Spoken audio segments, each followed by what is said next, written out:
Hello guys, welcome to our channel. నేను banker Teja. ప్రస్తుతం మనతో పాటు సీనియర్ జర్నలిస్ట్ దాము బాలాజీ గారు ఉన్నారు. నమస్తే సార్. నమస్తే. తెలంగాణ మాజీ ముఖ్యమంత్రి కేసీఆర్ గారు త్వరలో అరెస్ట్ అవబోతున్నారంటూ కూడా కొన్ని వార్తలు వెలుగులోకి రావడం జరిగింది.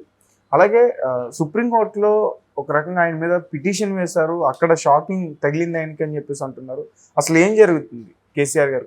కేసీఆర్కి మనకు తెలుసు, చాలా గడ్డ కాలం నడుస్తుంది. టైం బాగాలేదు ఆయనది. ఆయన దానికి వ్యతిరేకంగా రకరకాల పద్ధతుల్లో పోరాటాలు చేస్తున్నాడు. సో ఇక్కడ ఎమ్మెల్యేలు వెళ్ళిపోతున్నారు, ఎమ్మెల్సీలు వెళ్ళిపోయారు, 6 మంది ఎమ్మెల్సీలు వెళ్ళిపోయారు. తర్వాత కవిత దాదాపు 4 నెలలుగా జైల్లో ఉంది. ఆమెను బయట తీసుకొచ్చే పరిస్థితి లేదు. ఒకవైపు ఈయన మీద ఎంక్వైరీలు, కేసులు ఇలాగా మొదలైనాయి. భవిష్యత్ అంటే కొంత హోప్ కూడా లేదు. జగన్తో మనం కేసీఆర్ని పోలిస్తే జగన్ కేసీఆర్ కంటే కొంత బెటర్ పొజిషన్లో ఉన్నాడు. ఎందుకంటే తనకు 4 లోక్సభ ఎంపీలు ఉన్నారు, 11 మంది రాజ్యసభ ఎంపీలు ఉన్నారు. సో ఓవరాల్గా 15 మంది పార్లమెంట్లో తనకి ఉన్నారు. కాబట్టి మోడీ కొంత సాఫ్ట్గా ఉంటాడు. రెండోది, మోడీకి జగన్ని అక్కడ కిల్ చేయాలనే ఆలోచన ఇప్పటికిప్పుడేమి లేదు. కాబట్టి అందుకని జగన్ కొద్దిగా బెటర్ పొజిషన్లో అక్కడ ఉన్నాడు. రెండోది, అతను జైలుకి వెళ్ళే పరిస్థితి కూడా ఇమీడియట్గా అయితే కనబడట్లేదు. కనీసం ఒక 2-3 ఏళ్ళు జగన్కి డోకా లేదు. ఈ లోపల కొంత మెల్లగా శక్తులన్నీ కూడగొట్టుకొని పనిచేసే అవకాశం ఉంది. ఈ లోపల ఎట్లాగో ప్రభుత్వం మీద నెగిటివ్ ఆల్రెడీ స్టార్ట్ అయింది. ఎందుకంటే అక్కడ పథకాలు ఇచ్చే పరిస్థితి లేదు. తర్వాత అరాచకం అనేది వైసీపీ కంటే మించిపోతుంది. వీళ్ళు వైసీపీ అన్న తెలుగుదేశం వాళ్ళ మీద మాత్రం అరాచకం ఉంటే వీళ్ళు ప్రజల మీద కూడా మొదలు పెట్టేశారు. అవినీతి బీభత్సంగా స్టార్ట్ అయిందని చెప్తున్నారు. మొన్న ఎవరో చెప్తున్నారు, వాళ్ళు మళ్ళీ వైసీపీ వాళ్ళు వస్తారని ఇసుక స్టోర్ చేసి పెట్టున్నారంట. వీళ్ళు రాగానే వితిన్ 1 వీక్ 10 డేస్ లోపల ఇసుక మొత్తం అమ్మేసుకున్నారంట ఎమ్మెల్యేలు. ఓకే. సో ఇది ఎవరైనా చేసే పని ఇది. ఎందుకంటే ఇవాళ 50 నుంచి 100 కోట్లు ఖర్చు పెడతా ఉన్నారు. అవి ఎక్కడి నుంచి రావాలి? రెవెన్యూ ఎక్కడి నుంచి వస్తుంది వీళ్ళకి? కుంభకోణాలు మ్యాక్సిమం ఏది దొరికితే అది రాళ్ళ, ఇసుక, ఇంకోటి అనేది ఏమి లేదు. ఏది దొరికితే అది మేసేయాలి, తినేయాలి. ఇది జనరల్గా జరుగుతుంది.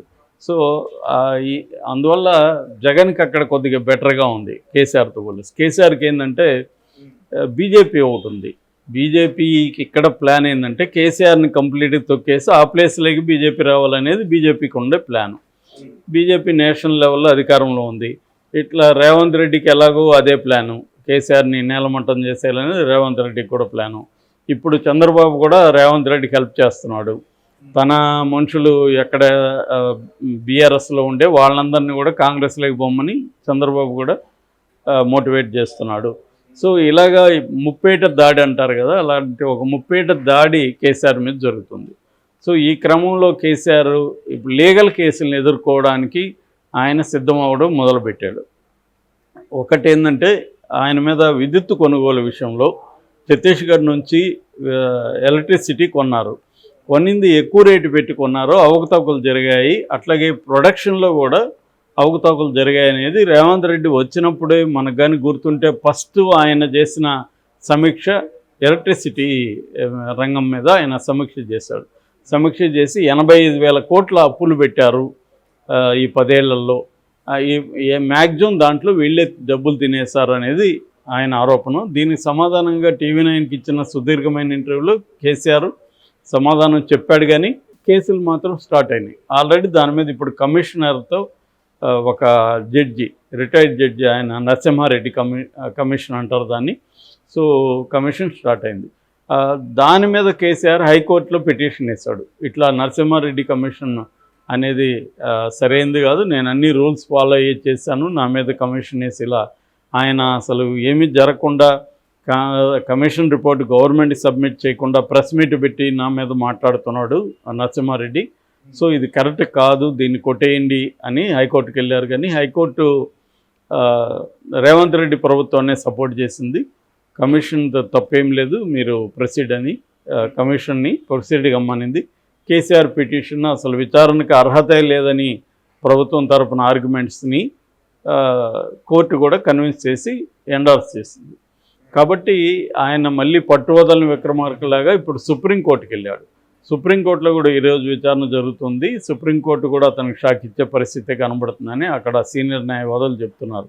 ఎందుకంటే ఇప్పుడు మనం గతంలో కూడా చూసాము విచారణలని కొన్నిసార్లేమో అడ్డుకున్నాయి కోర్టులు. చంద్రబాబు మీద జగన్ వేసిన అనేక పిటిషన్లు అప్పట్లో అడ్డుకున్నాయి, విచారణ అని పెండింగ్ పెట్టేశాయి.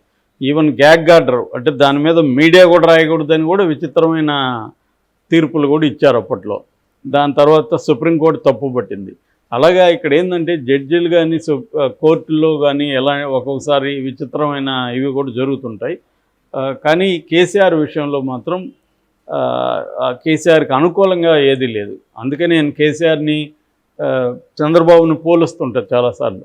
చంద్రబాబుకి కేసీఆర్కి ఉన్న తేడా ఏంటంటే చంద్రబాబుకి సపోర్ట్ సిస్టమ్స్ ఉంటాయి. ఓడిపోయినప్పుడు ఎప్పుడైనా రాజకీయ నాయకుడికి సపోర్ట్ సిస్టమ్స్ హెల్ప్ చేస్తాయి. గెలిచినప్పుడు అధికారం ఉంటుంది కాబట్టి నీకు పెద్ద సపోర్ట్ సిస్టమ్ అవసరం లేదు. కానీ గెలిచినప్పుడు కూడా సపోర్ట్ సిస్టమ్ లేకపోతే ఎట్లాంటి ఇబ్బందులు ఎదుర్కోవాలో జగన్ ఎగ్జాంపుల్. జగన్ గెలిచినా కూడా ఎప్పుడు అతను ప్రశాంతంగా చేయలేకపోయాడు, ప్రశాంతంగా ఉండలేకపోయాడు. అంటే నీ ప్రత్యర్థి బలవంతుడైనప్పుడు నీకు అధికారం ఉన్నా కూడా నువ్వేం చేయలేవు అనేది జగన్ కేసులో మనకు అర్థమైంది. చంద్రబాబు ఏంటంటే ఈ విషయంలో, మిగతా విషయాల్లో ఆయన విజనరీ కాదో నాకు తెలియదు, కానీ ఈ విషయంలో ఖచ్చితంగా విజనరీ. అంటే ఒక లాంగ్ టర్మ్లో వ్యవస్థల్ని తమకు అనుకూలంగా పనిచేయాలంటే ఎట్లా ఎక్కడెక్కడ తన మనుషుల్ని ప్లాంట్ చేయాలి, వీళ్ళు గ్రో అయ్యి ఆ వ్యవస్థలకి పై స్థాయికి వెళ్తారు, వెళ్ళినప్పుడు మనకు సేఫ్టీ ఉంటుంది అనే ఒక సేఫ్టీ నెట్స్ని తన చుట్టూ పరుచుకుంటూ వచ్చాడు చంద్రబాబు. అందువల్ల ఆయన కెరీర్లో చూసుకుంటే ఆయనకి ఎప్పుడు కూడా మేజర్ ఇబ్బంది రాల. మేజర్ ఇబ్బంది అంటే జగన్ పెట్టిందే, 52 రోజులు జైల్లో పెట్టడమే ఆయన. దాని నుంచి కూడా ఎలా బయటపడ్డాడో చూసాం మనం. సో అంటే మొత్తం దేశంలో ఉన్న అడ్వకేట్లంతా కదిలొచ్చి ఆయన్ని అలా బయటికి తీసుకురాగలిగారు. సో అందువల్ల ఈ కేసీఆర్కి ఏంటంటే ఇవేవి లేవు ఆయనకి. ఆయన ఏందో ఆయన ఫామ్ హౌస్ ఏంటో, ఆయన ఉపన్యాసాలు ఏంటో, ఆయన మీడియాలో చాలా తీవ్రంగా జర్నలిస్టులు అవమానకరంగా మాట్లాడడం, ఒక రకంగా రాజు నాకు ఎదురే లేదు, నేను చనిపోయే వరకు కూడా నేనే రాజు అన్నట్టుగా బిహేవ్ చేశాడు ఆయన. అరే నువ్వు ఓడిపోయే అవకాశం ఉంది, ఓడిపోయిన పరిస్థితి ఏంటి, ప్రత్యర్థులు వస్తారు, కేసులు పెడతారు, అప్పుడు వాటిని ఎలా డీల్ చేయాలి, నీకున్న సపోర్ట్ సిస్టమ్స్ ఏంటి, ఇవేవి ఆయన చూసుకోలే. ఆయనకు అనుభవం ఉంది, అన్నీ ఉన్నాయి, కానీ ఎన్నున్నా ఒక్కోసారి మన అహంకారం అనేది మిగతా వాటిని కప్పిపుచ్చేస్తుంది. ఓవర్ కాన్ఫిడెన్స్, అహంకారం అనేది ఇప్పుడు చాలాసార్లు ఏంటంటే చాలా సీనియర్ డ్రైవర్లే ఎక్కువ యాక్సిడెంట్లు చేస్తుంటారు. ఎందుకు? వాడికి ఓవర్ కాన్ఫిడెన్స్. డ్రైవింగ్ రానివాడేమో నాకు డ్రైవింగ్ రాదు కదా, జాగ్రత్త పోదాం అనుకుంటుంటాడు. డ్రైవింగ్ వచ్చినోడికి ఓవర్ కాన్ఫిడెన్స్. అంటే ఇట్లా నీళ్ళు తాగేది, ఇట్లా ఇది చేసుకుంటూ మెసేజ్లు ఇచ్చుకుంటూ 120లో పోయిన వాళ్ళని కూడా నేను చూశాను డ్రైవర్ని. అలా ఎందుకంటే వాడికి ఓవర్ కాన్ఫిడెన్స్, నేను కంట్రోల్గా ఉంటానని. కాబట్టి అలాంటి వాళ్ళు ఎక్కువ చేస్తుంటారు. అలాగే రాజకీయాల్లో కూడా ఏంటంటే ఓవర్ కాన్ఫిడెన్సు, నన్నుడు నాకు ఎదురు లేదనుకోవడం. పిల్లబచ్చ రేవంత్ రెడ్డి అతనేంటి రాజకీయాల్లో నాకు ఎదురు నిలబడడం ఏంటి అనుకోవడం, ఇవన్నీ అతన్ని కళ్ళు కప్పేశాయి. నేను వాస్తవాన్ని చూడలేకపోయాడు. దాంతో ఇవాళ అతను సపోర్ట్ సిస్టమ్స్ని డెవలప్ చేసుకోలేదు. న్యాయ వ్యవస్థలో అతనికి బ్రహ్మాండమైన అడ్వకేట్ బృందం లేదు. తర్వాత కులం అనేది అతని కులమే మైనార్టీ, పేరుకి అప్పర్ కాస్టే కావచ్చు, కానీ వెల్లం అనేది అది పెద్ద ఒక కమ్మతోనో రెడ్డితోనో కంపేర్ చేయగలిగినంత స్ట్రెంగ్త్ లేదు ఆ కులానికి. కాబట్టి అది లేదు. ఇంకా ఆయన అధికారంలో మోడీతో గొడవ పెట్టుకున్నాడు. తనకి ఏ కూటమిలో లేదు, కనీసం ఒక ఇండియా కూటమిలో ఉన్నా ఇప్పుడు కొద్దిగా హెల్ప్ అయ్యింది, అది కూడా లేదు. ఇటేమో రేవంత్ రెడ్డితో కాకుండా అటు చంద్రబాబుతో కూడా గొడవ పెట్టుకున్నాడు. సో ఇవన్నీ వల్ల ఏంటంటే ఆయనకి ఎనిమీస్ ఎక్కువయ్యారు, ఫ్రెండ్స్ తక్కువయ్యారు. ఎప్పుడైనా కూడా గాడ్ ఫాదర్లో ఒక డైలాగ్ ఉంటుంది, నీ స్ట్రెంగ్త్ తెలియాలంటే నీకు ఎంతమంది ఎనిమీస్ ఉన్నారు, ఎంతమంది ఫ్రెండ్స్ ఉన్నారు.